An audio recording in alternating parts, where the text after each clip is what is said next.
If you try to market your service-based business just like any other business, you're going to be disappointed because service-based businesses are unique and really require a different approach for success if you want to generate more leads, customers, and sales. That's why in this episode, I'm going to be sharing 5 things you absolutely need to know to have success marketing your service-based business.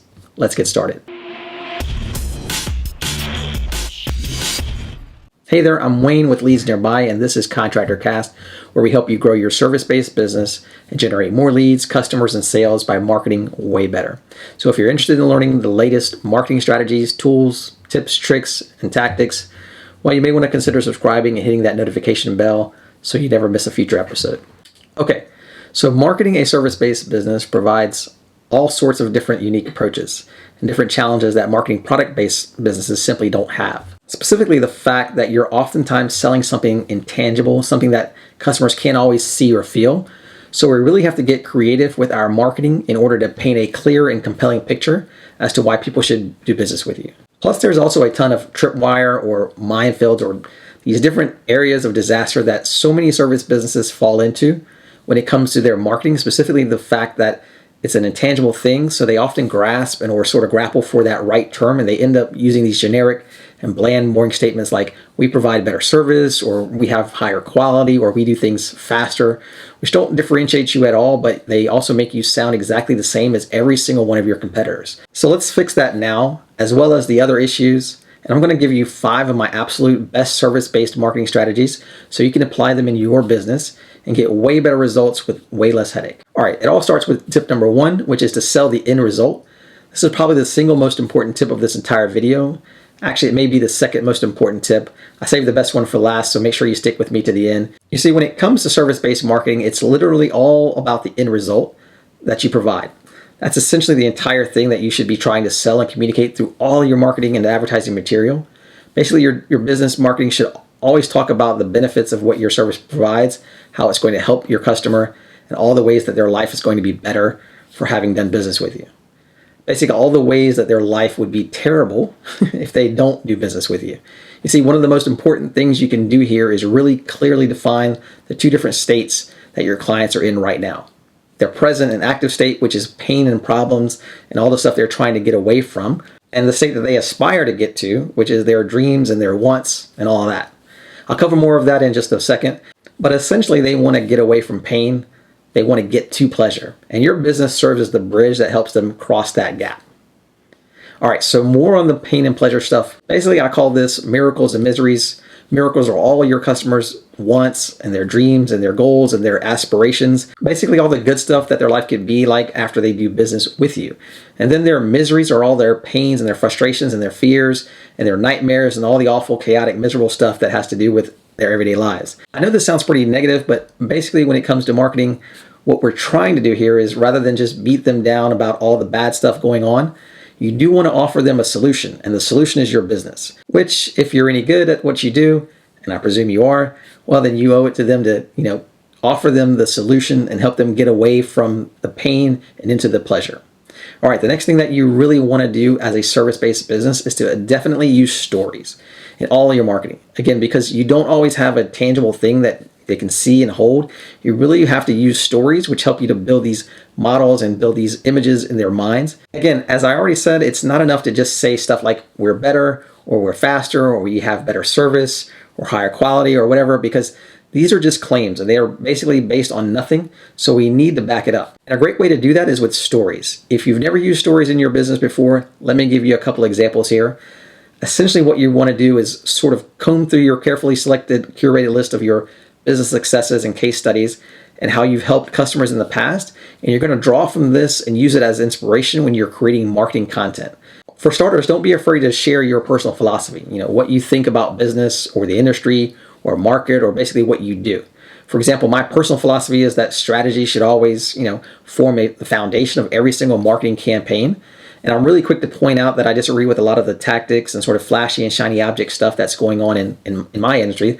That's taking a lot of businesses way off the right path and making them, lose a lot of time and money and energy. Next, make sure to comb through your database for customer results, testimonials, and any case studies which are perfect examples to show how your business has helped people get results before. These are really powerful because when someone sees someone that looks like them or is in the same position as them, and they get results, it removes a lot of the potential objections that they may have, including the big one, that is, this might not work for me. Also, while these next two are not necessarily part of a story, you can intertwine story elements into them by creating how to or what not to do content. This is also a great way to show your expertise and also provide some value at the same time.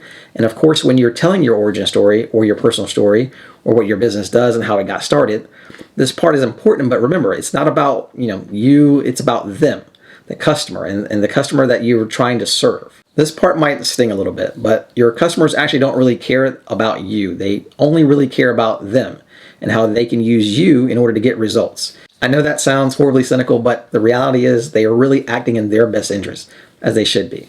That's why we have a free market, so rather than fight this and think it's not fair and all that, it's better to just accept it and design your marketing accordingly by making sure that it's structured so that your marketing really is all about them and less about you. All right, so the next step is that you need to nurture them. Now what this means is that essentially if you're selling a service to your market, you're going to need to provide some kind of value or some kind of story like we just talked about, or some kind of content or authority stuff to put in front of them and show that you know what you're talking about and you're the right one for the job.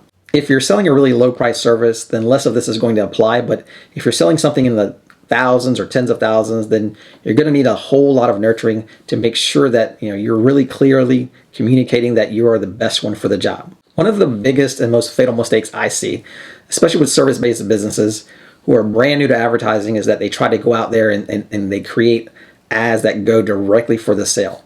Basically, they put out an ad that says buy now, and they're selling something for thousands and thousands of dollars. And it's probably no surprise, but the ad doesn't work. And then the business wears out that that advertising platform that they're using, whether it's Facebook or Instagram or Google or whatever. And when in reality, the analogy is pretty much like proposing marriage on the first date. Basically, the person has no idea who you are or what you do or why they should care. And now you're asking them for a $1,000 purchase. There's a far, far better way to do this, which I'm going to cover in my next point. But first, it's important to understand that all of your marketing should always be about trying to increase your touch points. Depending on the statistics you read and keep track of, the average is around 7 to 12 touch points with the customer before they make a purchase decision.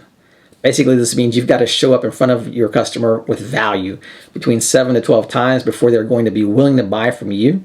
So if you're selling a pack of gum or something for a couple of bucks, well, the touch point is probably just one. And the offer could be as simple as, would you like some gum? Yes, I would.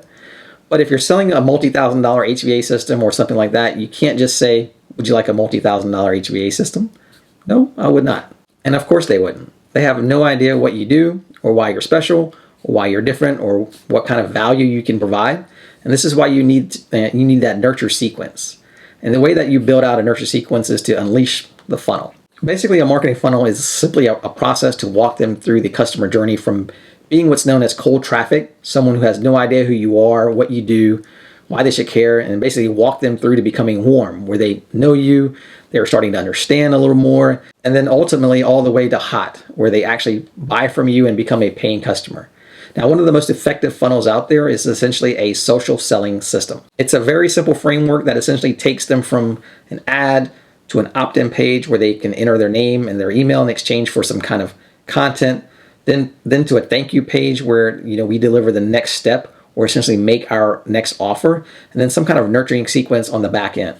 Whether through email or retargeting ads, it's an incredibly effective system, and each step takes them closer to doing business with you through a series of micro commitments and ever increasing value, and basically increasing more and more touch points. The beauty of this system and making sure that you do have a funnel in place is that once it's dialed in, you can automate the entire process, which means it's like having thousands of tiny little salespeople out there all the time doing business for you 24/7, generating leads, converting them into customers, and nurturing them the whole time. All right, the next tip you really need to be aware of, and probably one of the most important things that I could share with you, is that you need to make sure that you avoid the marketing wasteland. And the marketing wasteland is scattered, with dead companies and failed marketing strategies. And essentially, this is why I'm pretty anti-tactics and shiny objects and really key on foundational strategy, because far too many businesses buy into the notion or the idea that they need to do everything and be absolutely everywhere, which is probably the worst marketing advice ever. It's a completely wasteful strategy because Your customers and your ideal target market that you're trying to reach, they're not everywhere. They're not doing everything. Rather, they're in a few carefully selected channels and platforms. So why wouldn't you just go there? And how do you go there? So the very first step is to build out an ideal customer avatar, which is a representation of your perfect customer that you're trying to attract to your business. You want to figure out who they are, where they go, and what they do. When you sort of figure all these things out, then you want to find out where your market is and what platforms are favored by that type of person. Then go there and ignore everything else. For example, let's say you're trying to reach someone between the ages of 35 and 55. Well, then Facebook and YouTube are probably your best bet.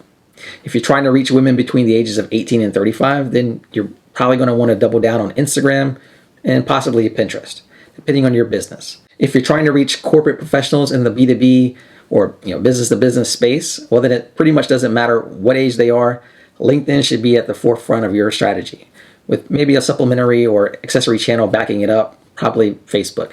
Remember, in order to avoid the wasteland, don't try to be everywhere or do everything. It's better to just clearly identify your ideal target market, who you're trying to serve, and find out where they are active and present online, and go there, ignoring everything else. All right, so the next thing you're going to want to do is check out some of our other videos I have linked up right here, which are going to give you even more strategies on marketing your service-based business. So make sure to check those out right now. Thanks so much for watching, and I'll catch you next time on Contractor Cast. Take care.